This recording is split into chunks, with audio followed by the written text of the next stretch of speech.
On débute par un chapitre consacré au judo. Ce samedi, les dames du top niveau tournée et du club Attois participaient à la deuxième et dernière journée d'interclub en national.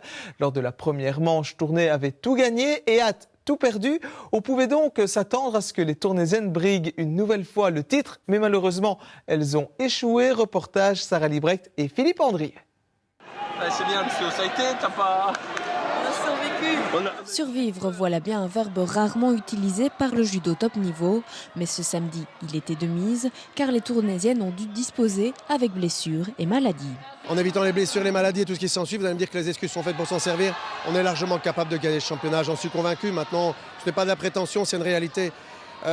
Ici, on se trouve avec des filles dans cette journée qui sont surclassées à chaque fois. En plus, de par les maladies, les blessures qu'on a dans les titulaires, on se trouve à devoir mettre même des cadettes, des espoirs. Donc c'est qu'on part quand même avec un très gros handicap. Un handicap qui a malheureusement pesé. Les Tournaisiennes ont perdu 3 rencontres sur 5 ce samedi. Elles terminent 4e des interclubs. C'est toujours une grosse déception parce qu'on veut toujours faire mieux. Et puis je suis un râleur aussi. Donc à côté de ça, forcément, le fait de perdre aujourd'hui 3 rencontres sur 5, c'est certainement pas ce qu'on espère et ce qu'on voudrait être. Bernard Tambour a dû faire appel à des jeunes comme la Tournaisienne Marie Dont, qui a permis à son équipe d'empocher une victoire. L'année passée aussi, j'avais fait les inter-équipes. C'est une bonne expérience malgré tout, parce qu'on devient de plus en plus fort. Le judo club Attois n'a pas non plus brillé lors de ce championnat, mais les Attoises n'attendaient pas beaucoup mieux.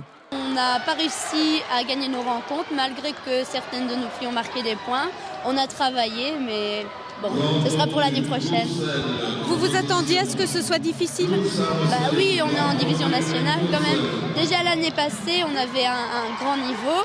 On a réussi à se démarquer un petit peu. Donc ici, on s'attendait à ce que ce soit vraiment un gros changement. On avait plusieurs personnes en moins que l'année passée, plusieurs blessés. Donc on a dû prendre des renforts, mais on n'a pas eu une équipe complète quand même. Et beaucoup de jeunes, alors que les équipes en face avaient des filles expérimentées. Donc le résultat était un peu attendu. Att termine à la dernière place des interclubs. L'équipe retrouvera donc la division 1 l'an prochain. Normalement, ça c'est plus le niveau de nos 2-3 jeunes. Donc on espère avoir une meilleure saison l'année prochaine.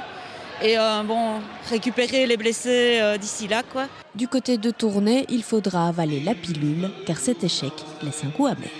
J'aime bien de gagner.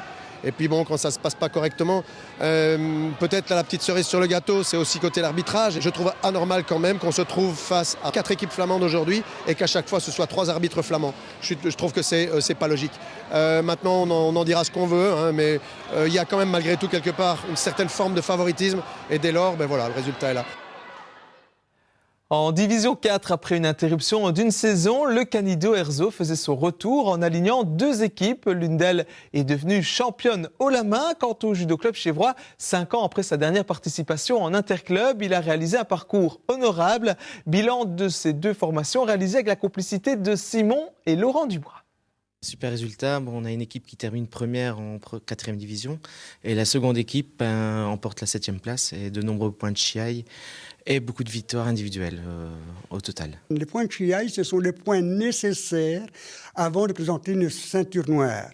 Et donc, c'est une occasion, plutôt que d'aller chaque mois dans un centre fédéral, eh bien, si on marque des hippons, eh bien, on a des points de chiaille sur sa carte. Il en faut 10 pour passer ceinture noire.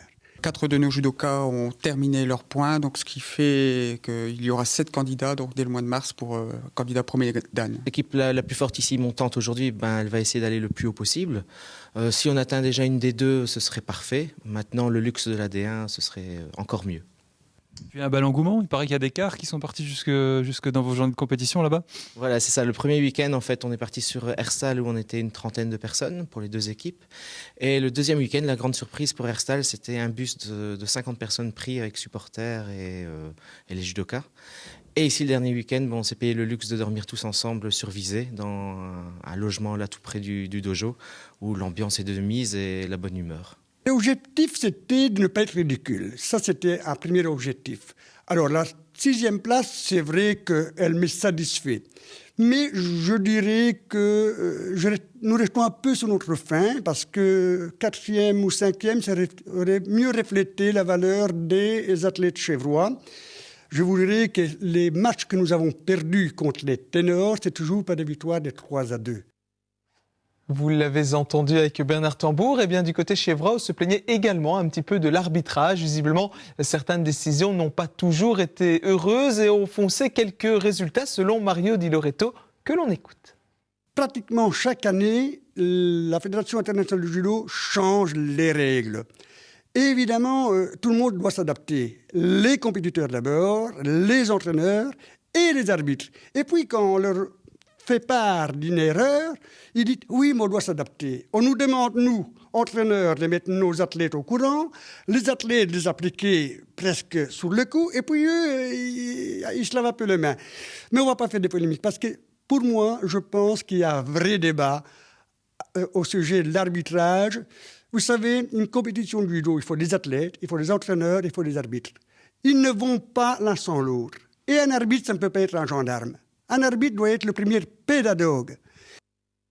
En tout cas, le Judo Club Chevrolet s'est mis en évidence ce week-end. Il a obtenu 3 accessites dans la catégorie espoir féminine lors du mérite sportif de la ville de Chièvre samedi, grâce à ces jeunes judokates Mélissa Verstraat, Florence Sarti et Élodie Delabaye.